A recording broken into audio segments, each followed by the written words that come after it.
Welcome to Luca and Miguel. Enjoy the video.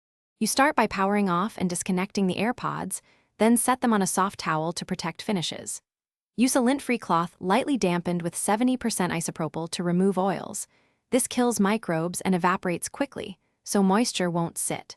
With bright light, use a soft bristled brush to loosen debris around the stem and hinge areas. If there's visible gunk in creases, gently scrape with a wooden toothpick at an angle to avoid pressing material deeper. Once loose debris is out, focus on the speaker meshes and the case interior. You brush the mesh gently to avoid damaging the acoustic fabric. You don't apply liquids directly because that can trap moisture. For the case, dampen the cloth slightly and wipe interior edges, using a cotton swab for the charging contacts. Make sure swabs are only slightly damp. If residue remains, use 1 to 2 short bursts of compressed air at a 45-degree angle from 4 to 6 inches to dislodge particles safely.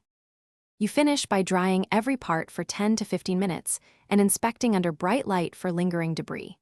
Make sure charging contacts are dry before reassembly. Moist contacts can prevent charging.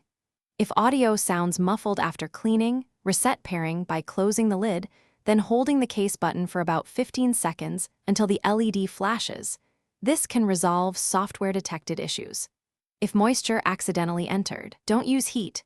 Place the items in a warm, ventilated spot and let them dry for 24 to 48 hours.